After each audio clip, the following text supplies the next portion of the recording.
Siliguri. And as a chairperson, we have Dr. Mridul Bera, one of the founder member of HDS, and Dr. Sanjay K. Shah, the founder president of HDS.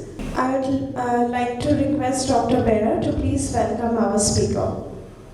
Of this session of the relevance of the premix insulin in Indian practice, and the speaker is Dr. Arundhati Dasgupta, and she is a senior consultant endocrinologist and director of the Drugs Super Specialty Care Siliguri, and she is attached to the A.V. Gandhi Award. She has added to the A.V. Gandhi Award 2012 in Best Thesis Paper. She has a Diabetes Awareness Initiative Award in 2018, and also the Young Exeter Award 2022 National Congress of Debates. So over to Arundhati Dasgupta for the session of that is relevance of premix insulin in Indian practice. Thank you so much. I hope I'm visible and audible. Hello. So am I visible and audible? Hello. You are visible, but your slide is not visible. Yes, I'm just sharing the slide. Just a minute.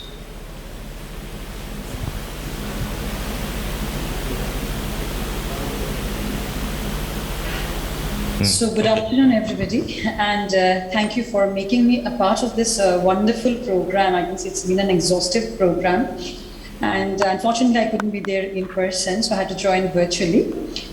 So I have been assigned with the task of discussion on the relevance of premix insulin in Indian practice as it stands today. So we'll just try to take a look at where do these insulins, the premix insulins, fit into our practice, as we have newer insulins coming in today. We have better basals, we have long-acting basals, we have shorter-acting boluses, ultra-short-acting boluses. So in the presence of these availability of these insulins, do premix insulins still hold a position in Indian practice is what we would like to discuss in the next few slides. So this is the prevalence of diabetes and where India stands. This is an important slide when it comes to our understanding about what percentage of our people achieve good glycemic control. And as you can see that only 36.3%, this was the ICMR India B study, where they saw that only 36% of the patients actually achieved good glycemic control in spite of all the therapies that are available to us today. And we can see the suboptimal glycemic control in Indian patients individualized across the study. So ranging anywhere from 8.2 to 9.3. That's where things are, and we are aware that awareness about diabetes, its complications are poor, and the levels, the rates of the complications related to diabetes is also quite high, 54%. This is something that we have also understood, that we are not exactly a prototypical patient that is generally seen in the Western studies. Our population is different. We are thin, fat Asian Indians. So we differ in terms of our phenotype, we differ in terms of our diet, our lifestyle, our genetics, our the starting birth weight, the average birth weight being lower, industrialization. A lot of other factors have also come in, which have kind of added on to this baseline or background of genetics and the diet that we had. So all in all, leading to a great exacerbation in the number of diabetics, as also identifying ourselves as a different subset of patients with diabetes, who are not exactly in tandem with what is seen in the West. Now, if we try to understand what is the HbA1c reduction expected with the different classes of drugs, we do know that insulins obviously are the best. Now, if we try to understand what is the difference between each insulin, and in its own term, so we have basal insulin at 1.28, biphasic giving us a reduction of 1.91, prandial of 1.08, and basal bolus of 1.22. And we'll just try to look at, this is a study which was done by Mohan et al. And published in 2021, where they were trying to look at the physician barriers in solution in initiation and intensification of insulin. So this is what we have in our hands today: the quick acting, the short acting, the long acting, and the premix basket consisting of the the biphasic aspart, the biphasic regular, the lisproprotamine, 50-50, 25-75. and the soluble 3070 and the co-formulations. So this is what we have in our basket today, the mid-mix and the low-mix formulation, differentiated between the 3070 and the 5050, distribution of the short-acting and the intermediate-acting. Now, before we decide on which is the best therapy or what should we put forward for our patients, we would also need to understand that our diet is distinctly separate from the diet in the West, because we have a high carbohydrate-rich consumption over a period of time, and we have also various cultural practices, religious practices, which kind of influence the glycemic control and use of insulin in patients. The Indian scenario in terms of utilization of insulin is again very poor. As you can see, only 1.1% of the Indians studied in this ICMR India-B study were on insulin, and the average duration of diabetes before insulin is initiated was 8.8 years, which is at par with almost the data from the rest of the world. But even after 10 years of diabetes and low on insulin, insulin treatment is what is seen, because only 35.6% of patients who have had diabetes for more than 10 years have been seen to be on insulin treatment. So we do know when to start. These are what our guidelines tell us, that even if you do not achieve control despite the use of 2 to 3 OADs, but in spite of this knowledge, we often see that patients are being put on 4 OADs or 5 OADs and being stretched to the limit before insulin is initiated. So that practice again needs to change. After this failure of the second or at most the third drug, we need to tell our patients, see, this is not working, and it's just no use stretching things any further and increasing the bad metabolic memory of the disease. At diagnosis, we do know if levels are really high, more than 10, or the patient is in a decompensated state, or is planned for surgery, or is in a crisis. That is when you'll start insulin at the very beginning. So these are the various indications. I will not go into the details. We know about this. What we are basically trying to understand is, when I have decided to start on insulin, would I think of premix in some of my patients, or would I want to go for basal and then basal plus subsequently for all the patients? Now, when we talk about premix versus basal, we need to understand that with our Indian phenotype, in terms of higher waist circumference and more visceral fat, insulin resistance is marked, and the response to premix is likely to be better as compared to basal. Also because we have this high intake of carbohydrates, because we have these PPG excursions, and also because we are starting off late with insulin. So the patient has been through it for a period of time, so basal insulins are more likely to fail in these patients as compared to those in whom the basal insulins were started earlier. And of course, the convenience and simplicity as compared to a basal bolus therapies is what makes most of us, I think, reach out for premix insulin, because it's so much more easier to explain to the patient to take when you have a premix insulin as compared to an insulin which has to be taken, a regimen which has to be taken 4 times or 3 times. That becomes a little tedious for the patient.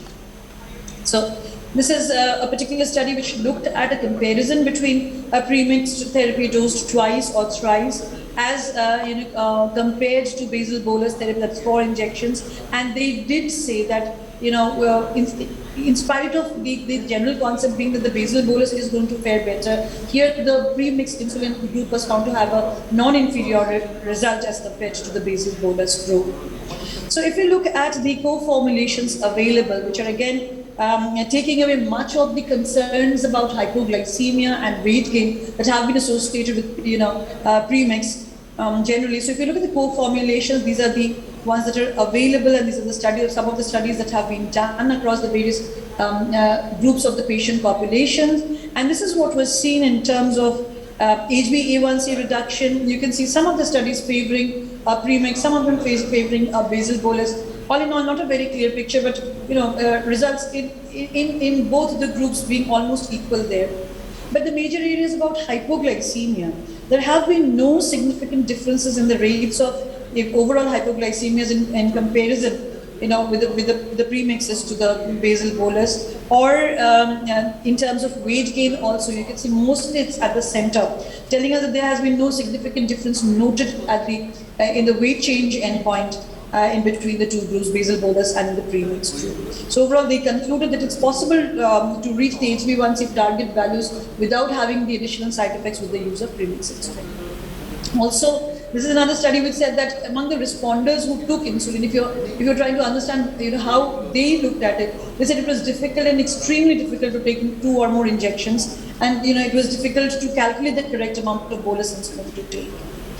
So that is why the recommendations from a lot of the global bodies have brought in premix insulin, though AD and A stand only for basal, but in terms of the other bodies that have laid down the guidelines, IDF, NICE, Canadian Association, RSSDI, Diabetes Australia, Malaysia, they have said that there is equal role for basal as well as premix insulin when it comes to insulin initiation. And this is also an important study where it was the Indian expert consensus when we looked at initiation and intensification of premixes in type 2 diabetes. And this is what was put forward, that at diagnosis you would put in a premix insulin if it is when the non-insulin drugs prove inadequate, or like in the setting of high carbohydrate consumption, twice daily, over once daily to achieve glycemic targets if not reached, and twice or thrice daily for intensification has also been given. So a lot of people did not agree with thrice, and they said it's always feasible to reach it with twice daily. So there was a little bit of doubt there, plus and minus. I wouldn't say doubt, but disagreement between a number of the groups. But the first two are very, very clear in consensus that twice daily or once daily insulin is very much there. Some people go for thrice daily premix, others do not prefer, but it's your own choice to take. This is INCG group telling us that the premix insulin have more pros than cons. This you can see the comparisons being given there. The cons, daytime hypo, somewhat weight gain. Again, these are not seen. With 2 days, sometimes the post-lunch glucose is not controlled, and that would need a little bit of tweaking. This is what do the Indian physicians prefer when it comes to the choice of insulin. As you can see, majority of the Indian physicians in this study, they did prefer premix insulin. 39% favored basal bolus and 73% favored in the different groups. In the other group, 73% preferred premix. And then again, there were differences for symptomatic patients, where 41 said basal bolus and 38 said premix. In elderly patients, 59% in adults preferred premix, but in elderly, 53% premix was preferred. This is what you can see across the patient preferences of insulin. So premix, they're marked in violet, premix BD in that dark yellow. You can see these have been put forward as major preferences by the Indian physicians when it comes to controlling their patients on insulin. So when we consider a patient profile for the use of premix initiation, we need to consider the glycemic factors, we need to consider the phase of life, we need to consider our Indian realities, and of course the psychosocial factors about how tough it is going to be for the patient to continue. And this is the comparison of where would you choose a basal bolus, where would you choose a premix. So prefers fewer injection, premix. Prefers fewer monitoring, premix. Ability to inject poor, premix. But if you have the patient who's more likely to have hypoglycemia, then you would prefer a basal. So these are the reasons why and when we should choose premix insulin, because we're covering both fasting PP, good HbA1c control, single delivery device, fewer injection, less dosing errors, important there, convenient, and an option to intensify the same insulin. So I'll go through these. Yeah, this is one thing I would like to look at. When you're looking at a basal plus, which is also a very good regimen again, and you're comparing it with the premix BD or a TDS and the basal bolus, these are the highlights that, generally premix insulin is sufficient and as effective as basal bolus in most of the studies.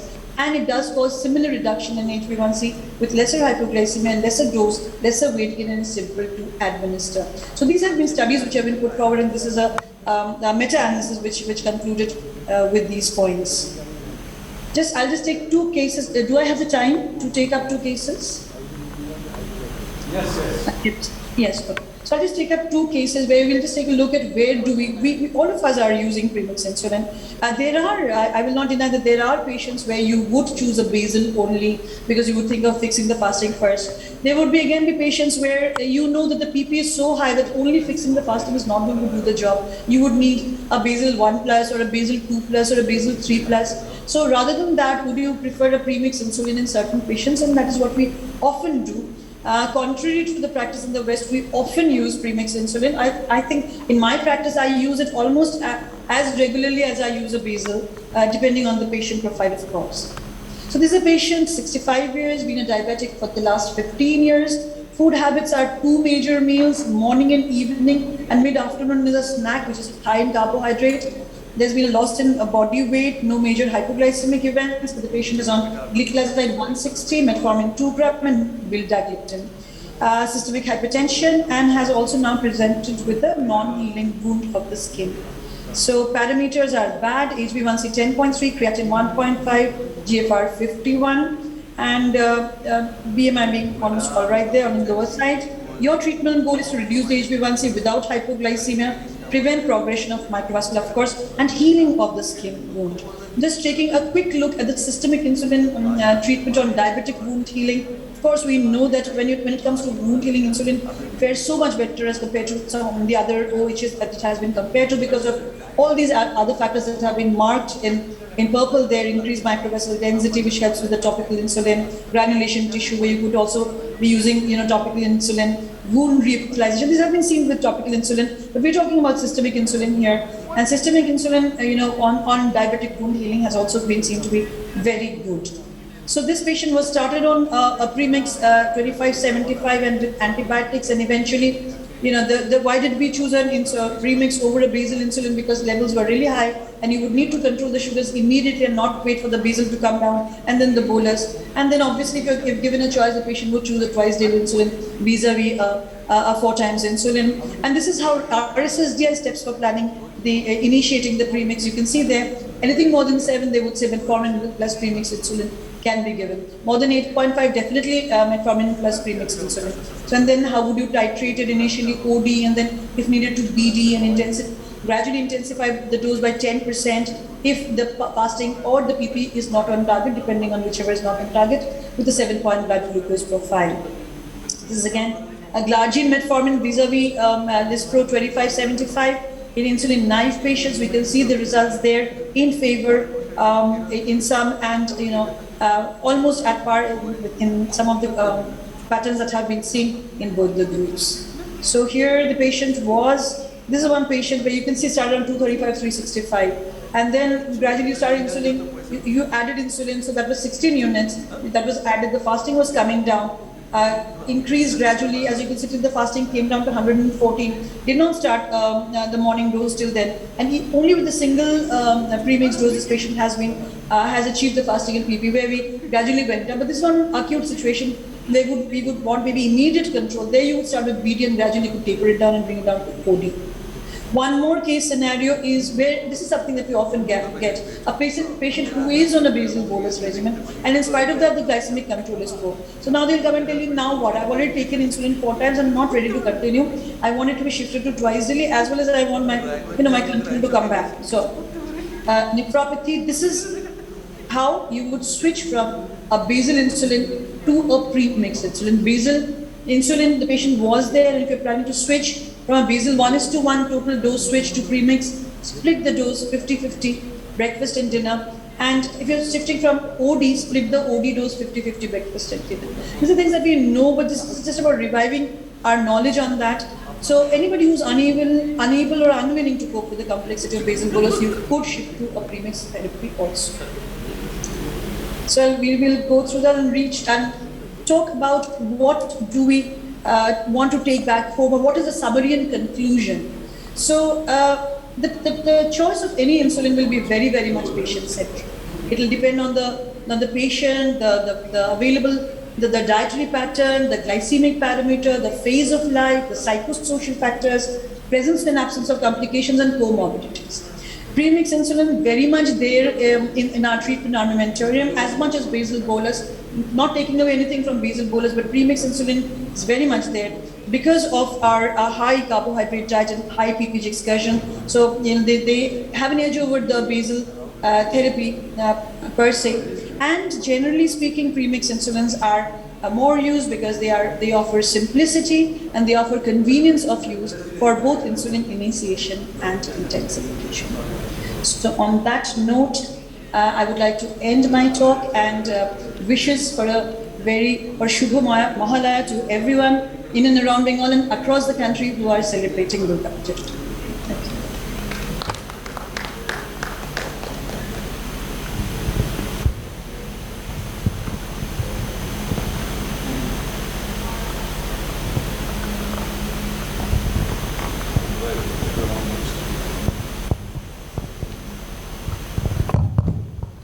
Right, thank you, Dr. Dasgupta. This is Dr. Sanjay Shah from Calcutta.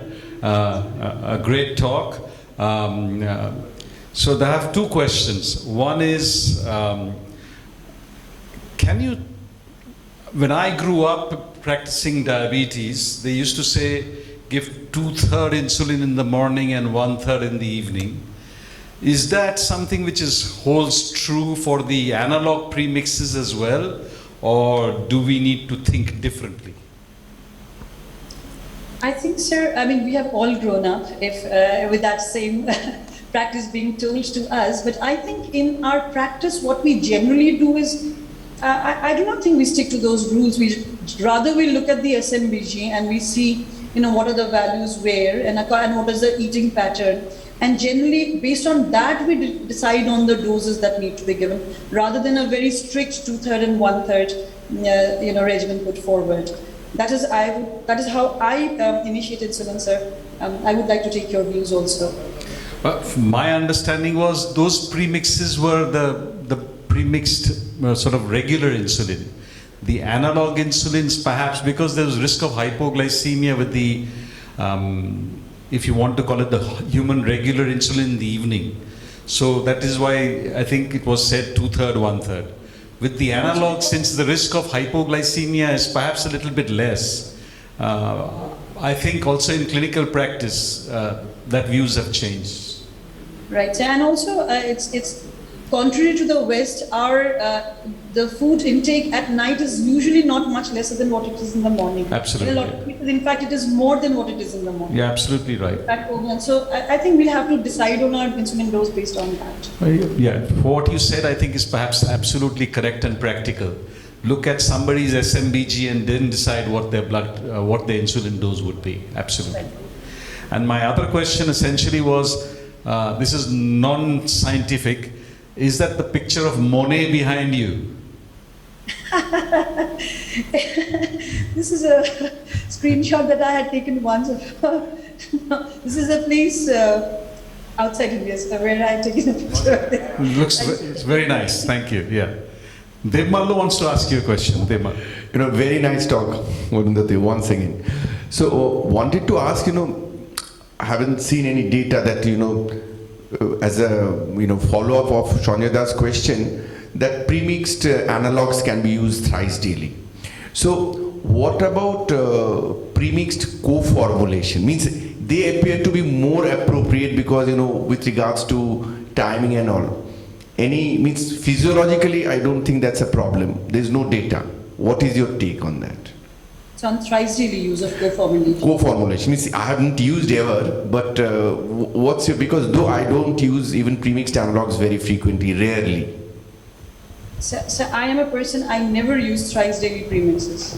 I do not, because I feel there is going to be an overlap in the actions, and so I'm never comfortable with using premixes. There are others, of course, who do use it. But when you come to co-formulations, when you're using a degludec, which is like as long as that, and you're trying to overlap it thrice, I think that would go a little bit against the physiology. So I do not use premixes thrice, sir. But again, there would be others who do use it. And co-formulations, sir, I think we would not go for thrice daily, given the long duration of just action one of last the basal question. insulin. I have last questions, and if you just think about this premixed normal insulin and premixed analog insulin, many of the companies they're giving the premixed analog as a once daily preparation. Now, if you separate between these two groups, the premixed normal insulin you have to give twice, and the premixed analog you can use it once daily. So, what is your take? Whether you will go for the premixed normal insulin twice daily, or the premixed analog once daily in a normal patient and in a CKD patient? What is your thought? So premix twice daily is something that we all use. If you're talking about co-formulations, which can be given once, of course, because of the longer duration of action of the basal insulin again. I think, again, I would say that it will be very, very individualized, isn't it? There would be a population who would be controlled on once daily co-formulation, and then again, there would be a population who would not be controlled on that. So if you are using only insulin, say you are using the co-formulation at night, and you're taking care of the post-dinner surge, and you're taking care of, the basal, what's happening across the day? So that might or might not take care. If it takes care, well and good. Sometimes with a combination with OHA and a co-formulation, once daily co-formulation, patients are doing very well. And sometimes they are not. So it's not, I think rather than it being a concept about premixes and a co-formulation, I think it would be the requirement of the patient. What are the fasting values? What are the PP values? What are the other medications that the patient is on? And then that would help you decide on whether you would want to go for once daily or twice daily molecule therapy. Regarding CKD, again, that's a little tricky question. CKD, I think, would be an area where I would choose basal bolus, perhaps. Because CKD, again, depending on whether the patient is on renal replacement therapy or otherwise, because the chances of hypoglycemia are high. And it is not always that they are eating well. If there is dialysis, then again the dose would need to be, to be changed. Pre-dialysis, the dose would be needed to be reduced. So I think this is one scenario where I would personally choose a basal bolus if given a choice. Thank you, Arundhati Dasgupta. Thank you for that lovely presentation. I'm sure we look forward to meeting you face to face. But till then, bye-bye. Thank you so much. Thank you so much, Speaker. I would like to wish Shubha Mala to you on behalf of Howrah Diabetic Society. Thank you, Chairperson.